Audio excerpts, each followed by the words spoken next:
Me pidieron que no hiciera ningún brindis en la boda de mi sobrino. Lo acepté. Pero cuando su prometida se burló de mí delante de todos, simplemente solté una risa, y un secreto que cambió el curso de la noche. En mi familia, el amor se mide en sacrificios silenciosos y en favores nunca devueltos.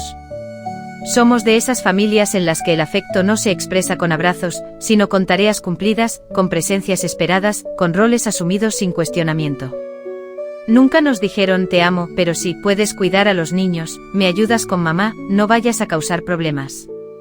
Esa fue la forma en que se nos enseñó a querer. Crecí siendo la hermana obediente. La que no levantaba la voz.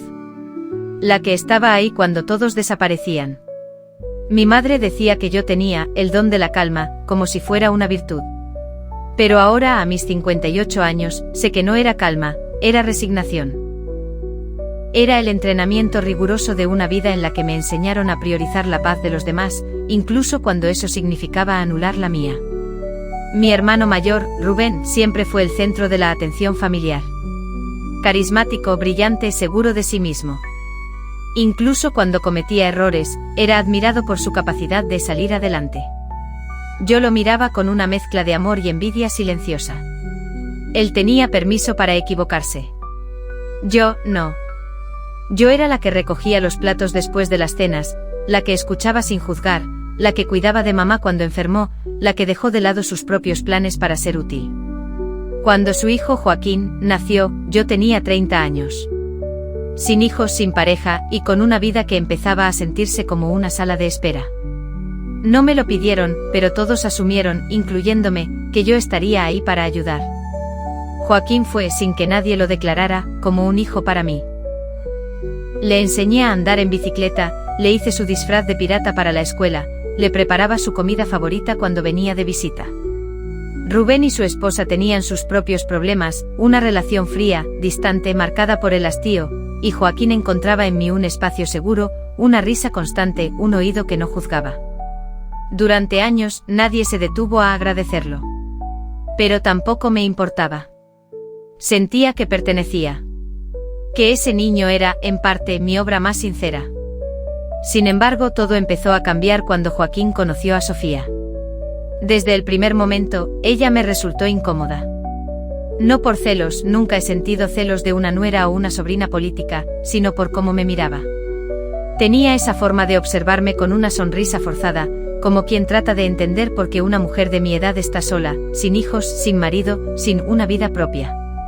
Como si mis años de entrega fueran evidencia de un fracaso, y no de un acto de amor.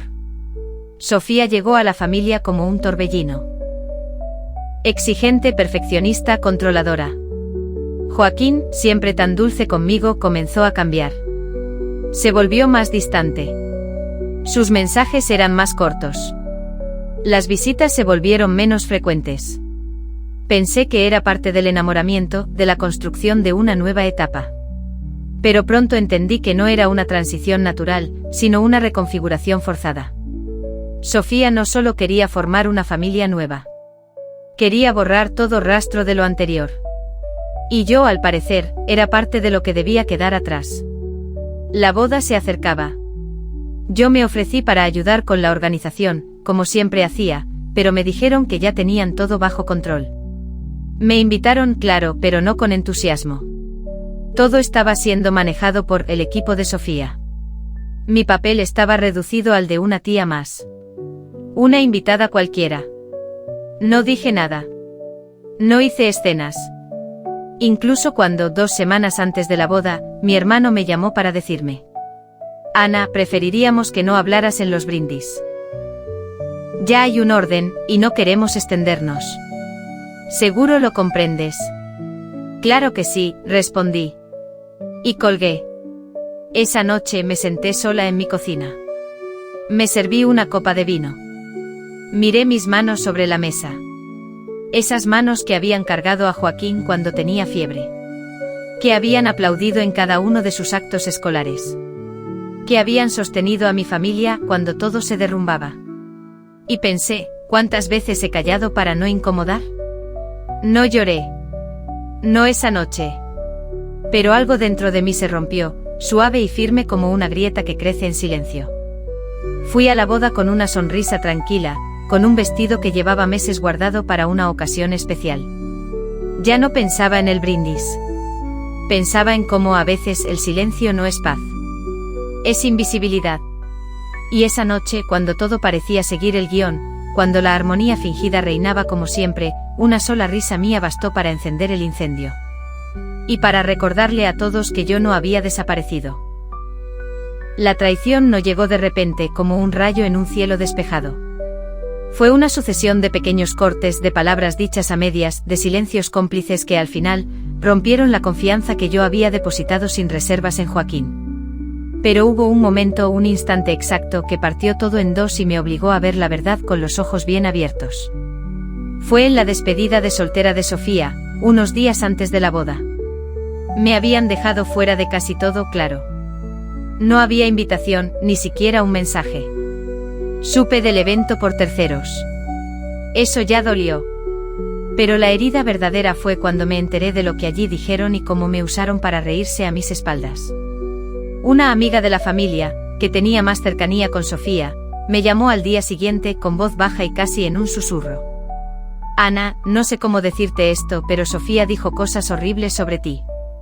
Te calificó de la tía amargada, la solterona inútil que se entromete donde no la llaman. Que ya es hora de que deje de vivir del pasado y acepte que no tiene lugar en esta familia. Sentí que el mundo se me caía encima. No por las palabras en sí, sino porque provenían de la persona que yo creí que amaba a Joaquín como yo lo había amado por años. Era como si ella me arrojara a la basura de un plumazo, sin darle valor a todos esos años en que estuve ahí para él, para su madre, para toda la familia cuando nadie más quiso. La sorpresa más cruel fue cuando escuché, también por esa misma amiga, que Joaquín no solo no defendió mi nombre, sino que había asentido con una sonrisa incómoda a esas burlas. Que en lugar de protegerme me había dejado caer, callando o incluso compartiendo sus propios juicios, esas pequeñas decepciones acumuladas que yo ni siquiera había visto venir. Aquella noche no dormí. Repetía una y otra vez las palabras de Sofía en mi cabeza, como un eco que me quemaba el alma. ¿Cómo podía haberme hecho eso Joaquín? ¿Cómo podía el niño que yo crié, el joven con quien compartí tantas confidencias, convertirse en un extraño que no solo me ignoraba, sino que permitía que la humillación se consumara delante de todos? No era solo la traición hacia mí, sino hacia todo lo que representaba. Yo no era un estorbo para ellos. Yo era el vínculo invisible que había mantenido unida a la familia en los momentos más oscuros. Y ahora, en vez de agradecimiento, recibía desprecio y exclusión. Sentí un torbellino de emociones, la rabia ardiente que me hacía querer gritar y romper todo a mi paso, la tristeza profunda que me dejaba sin fuerzas, la confusión de no entender cómo alguien a quien amé tanto podía ser tan cruel. Me dolió en los huesos, en la piel, en el corazón. Pero también sentí algo inesperado, una llama pequeña, casi invisible, que me decía que no podía seguir siendo la víctima silenciosa. Que ya no podía callar para proteger una ilusión que se estaba deshaciendo. Que esa traición era un llamado, una señal para cambiar. Sin embargo, el dolor era tan profundo que por un momento pensé en rendirme. En desaparecer, en dejar que me borraran de sus vidas para siempre. Porque, después de todo, ¿para qué seguir luchando por un lugar donde no me querían? Pero no podía. Porque en el fondo sabía que, aunque doliera, merecía algo mejor. Merecía respeto, merecía verdad, merecía ser vista por lo que realmente soy, no por las sombras que otros quieren proyectar sobre mí. Así que aquella traición fue también mi despertar. La herida que me abrió los ojos. La cicatriz que marcó el fin de un ciclo y el comienzo de otro. Lo que no sabía aún era que ese despertar me llevaría a enfrentar mis miedos más profundos, a poner límites firmes, a encontrar mi voz. Pero para eso, primero tendría que atravesar el infierno de la confrontación y la verdad. Y eso cambiaría todo para siempre. Después de la traición, me sentí como si caminara por un campo minado, sin saber cuándo iba a explotar la próxima bomba. Cada reunión familiar, cada llamada perdida, cada mirada esquiva eran recordatorios constantes de que ya no pertenecía al lugar que había considerado mi hogar. Y sin embargo, algo dentro de mí resistía la idea de rendirme. Los días siguientes fueron un torbellino de emociones.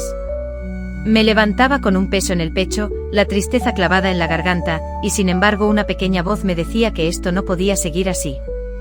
No podía seguir aceptando el papel de la tía invisible, de la persona que solo existía para servir y callar. Pero el problema era que esa voz pequeña estaba sepultada bajo años de lealtad ciega, de deberes asumidos como cargas que nadie más quería llevar. Había una culpa intensa que me paralizaba. ¿Cómo iba a alejarme de mi familia? ¿No era acaso mi deber estar ahí para ellos siempre? ¿Qué dirían los demás? ¿Cómo podía yo justificar no ir a la boda, no sonreír, no aparentar que todo estaba bien? Las noches fueron las más crueles. Me acostaba preguntándome si estaba siendo egoísta. Si mi tristeza, mi indignación, eran razones válidas para romper vínculos que, aunque tóxicos, tenían lazos de sangre. Recordaba mi infancia, cuando ser la hermana obediente era mi forma de sobrevivir. Pensaba en mi madre, que ya no estaba, y en el esfuerzo que hice para cuidar a la familia cuando ella enfermó. ¿Cómo podía ahora darle la espalda a esa historia? Pero la realidad era que yo ya no podía cargar con la misma mochila de antes. Me estaba destruyendo lentamente, perdiendo pedazos de mí misma en el intento. Cada sacrificio había dejado una herida invisible, un hueco que nadie veía. Y esa traición fue la gota que derramó el vaso. En medio de ese caos interior, comencé a preguntarme quién era realmente. No la mujer que hacía todo por los demás y recibía desprecio a cambio, sino la mujer que quería ser. La que merecía respeto, amor auténtico y espacio para vivir sin miedo a ser rechazada. Sentí miedo, sí. Miedo a estar sola, miedo a perder a Joaquín, miedo a enfrentar el rechazo abierto. Pero también sentí algo poderoso, la certeza de que no podía seguir viviendo a la sombra de un pasado que me lastimaba y de un presente que me humillaba. En un momento decisivo me miré al espejo y vi en mis ojos la tristeza y la fatiga, pero también una chispa de determinación. Supe que debía hacer algo.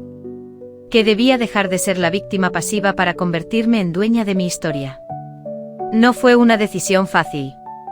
Luché conmigo misma, con las voces internas que me decían: hazlo por la familia, aguanta un poco más, no rompas lazos que no se pueden reparar. Pero también escuché otras voces, las que venían de lo profundo de mi ser, que me gritaban: basta, defiéndete, pon límites. Fue entonces cuando entendí que la única forma de sanar era romper el ciclo. Que si no ponía un alto, esa dinámica tóxica me consumiría. Que mi bienestar emocional no podía seguir en segundo plano, subordinado a las expectativas de otros. En los días previos a la boda, ese conflicto interno me desgarraba. Me sentía dividida entre la obligación y la libertad, entre el dolor y la esperanza. Sabía que la boda sería un punto de inflexión, un momento en el que tendría que elegir si seguir siendo la sombra de siempre o empezar a brillar por mí misma. Al final decidí que no podía fingir más. Que no importaba lo que pensaran o dijeran, necesitaba proteger mi corazón. Que prefería perder su aprobación a perder mi paz. Así llegué al punto de quiebre, el instante en que decidí que merecía algo mejor, que merecía respeto, y que esa noche en la boda no solo iba a estar presente, sino que iba a demostrar que no estaba dispuesta a callar ni a desaparecer. Lo que aún no sabía era que esa decisión cambiaría para siempre la dinámica familiar.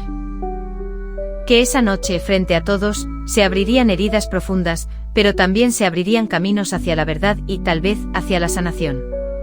Porque a veces, para crecer, hay que enfrentarse al dolor más grande. Y yo estaba lista para hacerlo.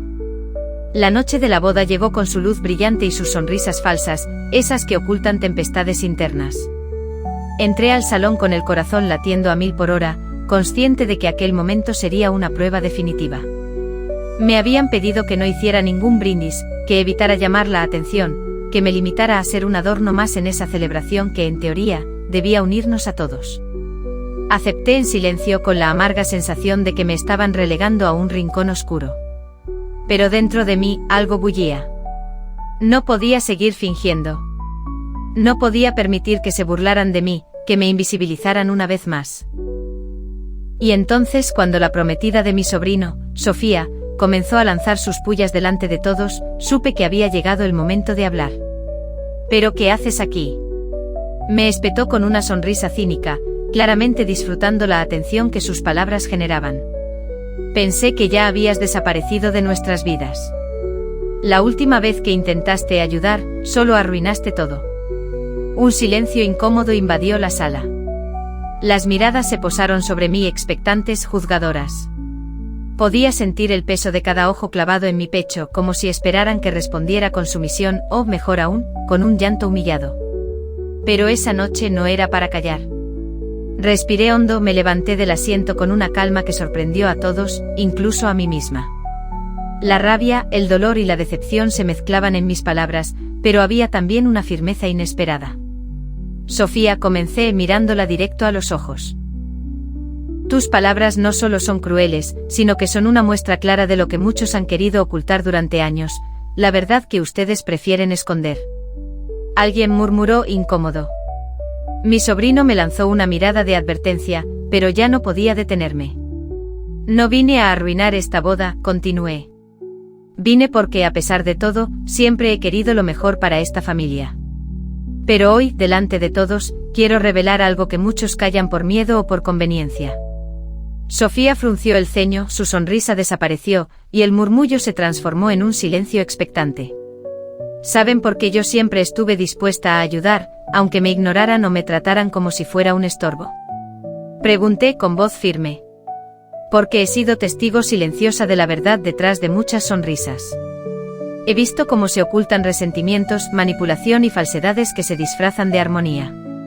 La tensión en la sala era palpable.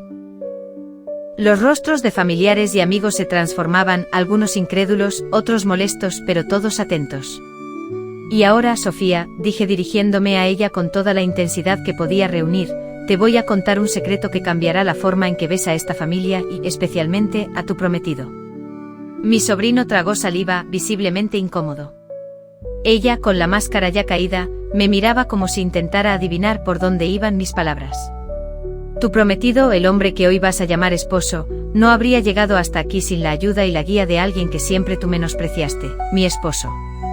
El hombre que tú ridiculizaste y trataste como un don nadie, ha sido su socio y mentor en este proyecto desde el principio. Sin él, este negocio no existiría. Hubo un suspiro colectivo, una mezcla de sorpresa y confusión. Sí, continué, él estuvo detrás de cada estrategia, de cada negociación importante. Fue quien le enseñó a levantarse cuando cayó, quien creyó en él cuando pocos lo hicieron. Y tú, Sofía, te burlaste de él, lo humillaste y lo ignoraste como si fuera alguien insignificante. Sofía estaba pálida, incapaz de articular palabra. Mi sobrino bajó la mirada, avergonzado, y la familia se sumió en un silencio tenso. No vine a esta boda para destruirla, añadí. Vine para que se conozca la verdad, para que se reconozca el valor de quienes realmente han trabajado en silencio por esta familia, aunque algunos prefieran esconderlo bajo capas de mentiras.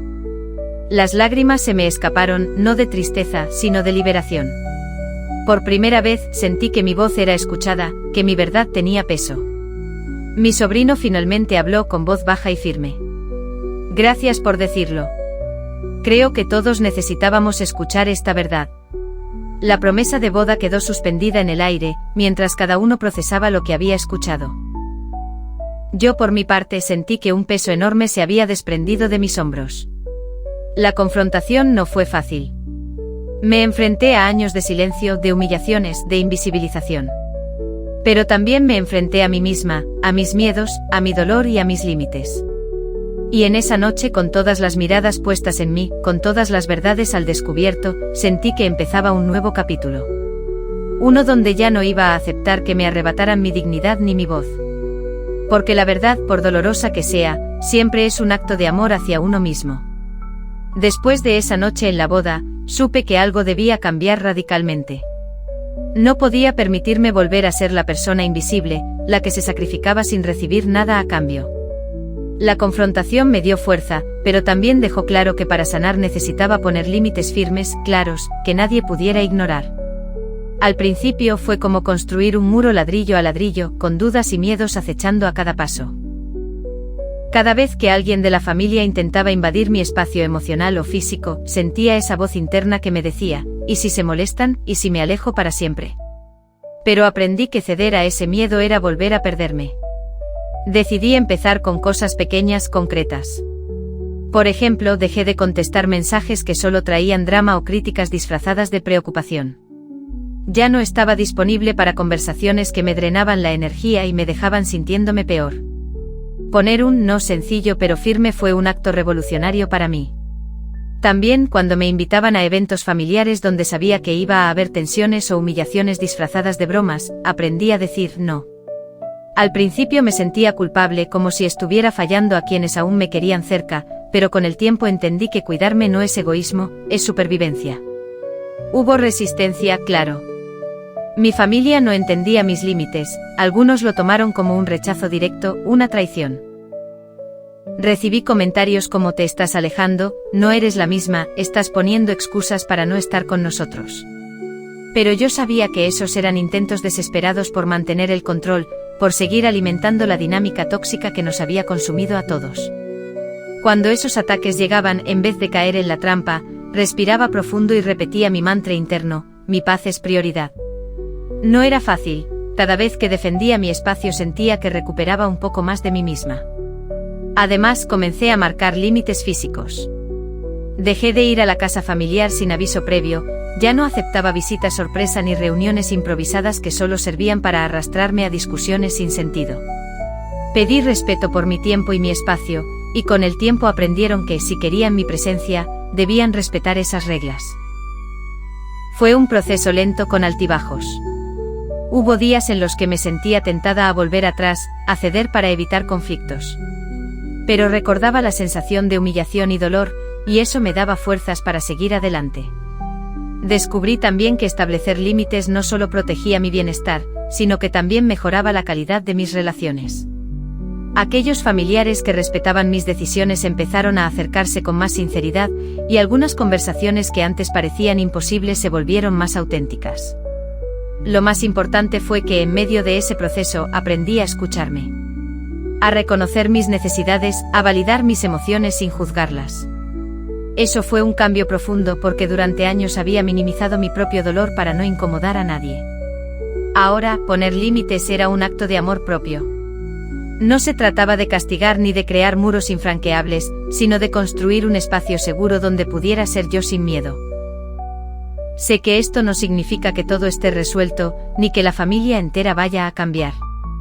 Pero sí sé que con esos límites, puedo proteger mi corazón y caminar hacia una vida más sana y auténtica.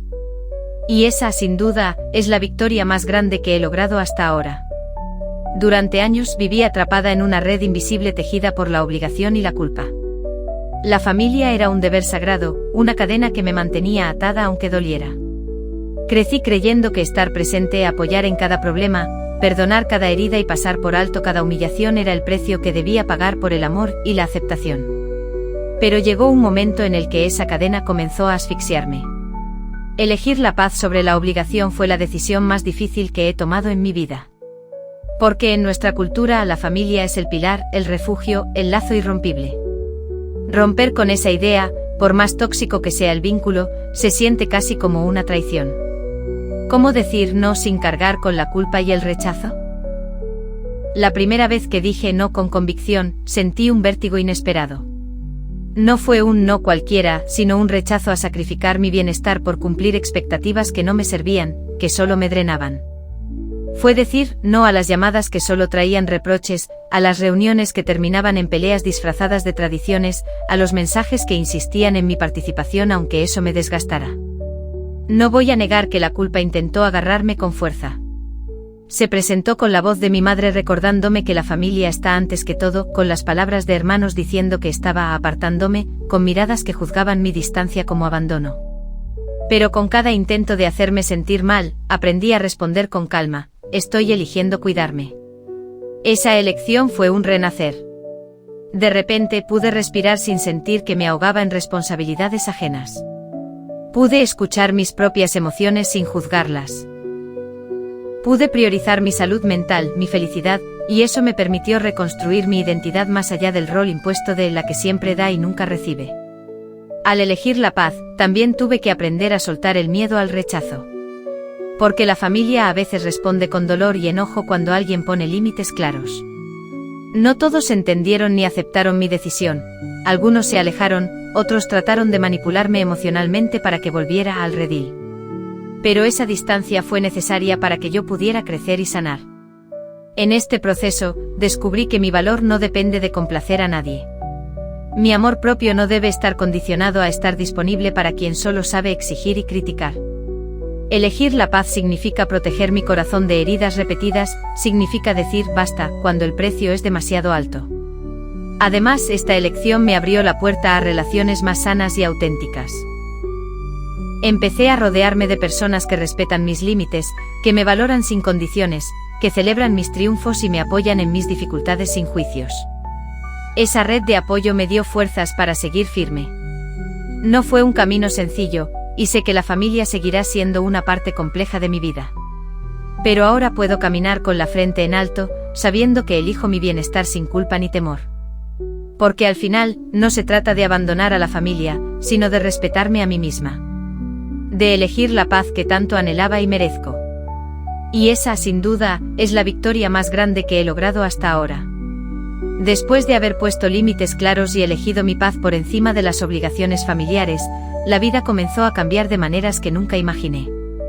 No fue un cambio inmediato ni mágico, más bien fue un proceso lento, lleno de altibajos donde aprendí a soltar, a sanar y a reconstruirme desde adentro. Al principio hubo consecuencias difíciles de enfrentar. Algunos familiares reaccionaron con rechazo o indiferencia. Otros con reproches disfrazados de preocupación. Hubo silencios prolongados, reuniones a las que ya no fui invitada, mensajes que quedaron sin respuesta. Sentí el peso de la soledad en esos momentos, y no voy a negar que hubo días en que la tristeza me invadió. Pero esa soledad también fue una compañera necesaria. Me permitió mirar hacia adentro sin distracciones, entender qué quería, qué merecía y cómo podía construir una vida más auténtica. En ese espacio de silencio fui capaz de reconocer las heridas profundas que había cargado durante años, la falta de reconocimiento, la humillación disfrazada de crítica, el constante sacrificio sin reciprocidad. Poco a poco comencé a sanar esas heridas. No fue fácil, ni rápido. La terapia, la lectura, las conversaciones con amigos que me respetaban y me escuchaban fueron herramientas vitales en este proceso. Aprendí a perdonar, no para olvidar o justificar, sino para liberarme del peso del rencor que me consumía. Un cambio que noté con claridad fue en mi relación conmigo misma. Por primera vez en mucho tiempo pude mirarme al espejo y sentir orgullo, no culpa. Me di cuenta de que había sobrevivido a tormentas que parecían interminables, que había aprendido a defender mi espacio y a amar mi esencia, sin importar lo que otros pensaran. También con el tiempo las relaciones familiares se transformaron. No todas ni con todos, pero sí con quienes estaban dispuestos a respetar mis límites y a construir un vínculo basado en el respeto mutuo y la honestidad. Algunos familiares comenzaron a acercarse con una nueva actitud, reconociendo que mi distancia no era un castigo, sino un acto de amor propio. Esta nueva dinámica no significa que todo sea perfecto, ni que la historia de la familia haya cambiado completamente. La toxicidad no desaparece de la noche a la mañana, y las heridas del pasado siguen ahí. Pero ahora puedo elegir cómo relacionarme con ellas, con distancia, con respeto, con decisión.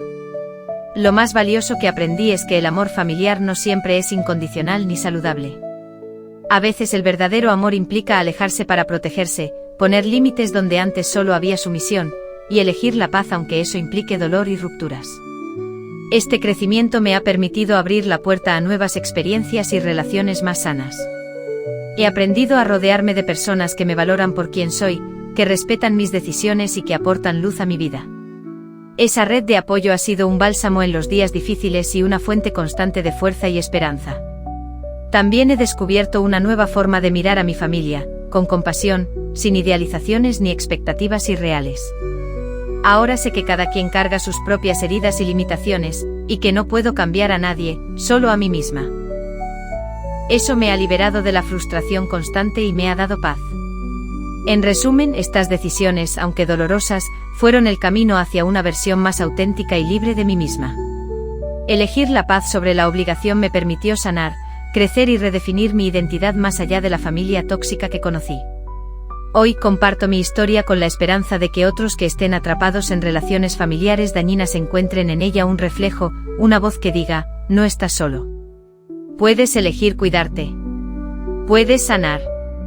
Porque la verdadera fuerza no está en soportar sin límite, sino en saber cuándo decir basta, en honrar nuestra dignidad y en caminar hacia la paz que merecemos. Y aunque la historia con mi familia sigue escribiéndose, sé que ahora la escribo yo con la pluma de la valentía y el amor propio.